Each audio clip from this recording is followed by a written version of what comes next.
Nosoniavina ny alakamisy 5 jolay 4 tao Anosy ny fifanarahana fiaraha-mandrindra sy fikarakarana ny foire internationale de l'agriculture na FIA 4 andiany fahenina eo amin'ny ministera ny fambolena sy ny fiompiana sy ny Forelo Expo. Na andritry ny fotoana ihany koa no nanatanterana ny tafatafa tamin'ny mpanao gazety nampahafantarana ny mampiavaka ity andiany ity ary indrindra ireo fanavaozana eny ministera amin'izany no fanomezan-danja sy fampiroboroboana ny sehatra ny famokarana eto Madagasikara. Ny zahana tao anatin'ity araka ny voalazako teo hoe ny afahana misintona ireo mpandray anjara iraisam-pirenena izay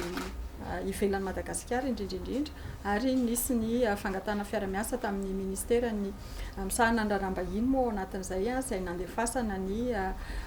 fiantsona ireo sehatra avy any ivelany izay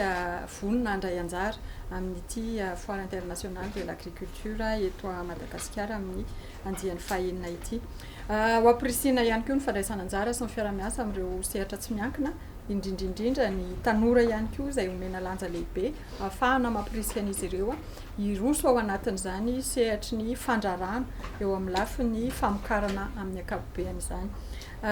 Misy ny araka ny nambara teo hoe isan'ny mampiavaka azy ihany koa dia ny fanantonany ministera bebe kokoa ao anatin'izay fampiresahana amin'ny mpiara-miombona antoka ary indrindra ireo mpisehatra na ny mpamokatra izany na ny sehatra tsy miankina na ireo vonona iara-iasa ampiroborobo ny sehatry ny fambolena sy ny fiompiana sy ny famokarana amin'ny ankapobeany dia mandritry ny 2 andro voalohany dia hipetraka eny amin'ny Forelo ny biraon'Andriamatoa minisitra izay ahafahana mifanakalo hevitra sy mitafa amin'ireo izay vonona sy tafatafa sy andraraha ao anatin'izay sehatry ny famokarana izay. Misy ihany koa ilay ataontsika araka ny mahazatra moa isaky ny foire internationale de l'agriculture dia misy ny fampiratiana ireo biby fa amin'ity kosa dia isan'ny anaovana ezaka lehibe eto anivon'ny ministera ny fifantenana an'ireo atao hoe biby izay manana mampiavaka azy. Fantatritsika fa manan-karena amin'izany Madagasikara ary manana an'ireo atao hoe rasy manokana izay mampiavaka ny élevage izay eto amintsika ny sehatry ny fiompiana moa izay mazava ho azy. Mba mafisina bebe koa ny fampifandraisana an'ireo mpamokatra amin'ny sehatra tsy miankina izay nanokafana an'izay hoe tsena ben'ny tantsaha izay izay ahafahan'izy ireo manome lanja ny vokatra izay atonony fa ahafahantsika ihany koa manosika azy ifampiraraha sy ary ny tanjona moa dia ny ahafahan'izy ireo manana an'izay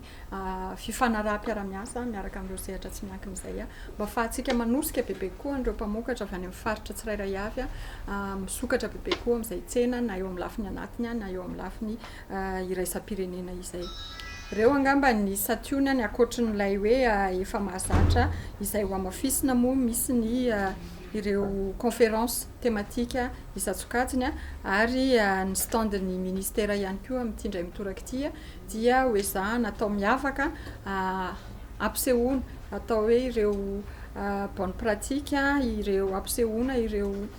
démonstration culinaire satria tiana voizina ihany koa ary ampahafantarina fa amin'ny alalan'ireo vokatra rehetrarehetra izay misy eto Madagasikara dia ahafahantsika manatsara ny eo amin'ny fanjariana ara-tsakafo ary ny fanatoronana izay ho an'ny sarababem-bahoaka dia isan'ny ho apetraka ihany koa izay tolotra izay. Izay ifina fa mandray anjara feno amin'ny fanatanterahana ny politika ankapobeny fanjakana indrindra ny andro faharoa izay mifototra ny fampiroboroboana ny indostria sy ny fanodinana ara-toe-karena ny tsena be raisam-pirenena ho an'ny famokarana na ny FIA andiany fahenina izay ho tanterahana ny 20 hatramin'ny 15 septambra 2024 avy izao eny amin'ny Forelo Tanjombato.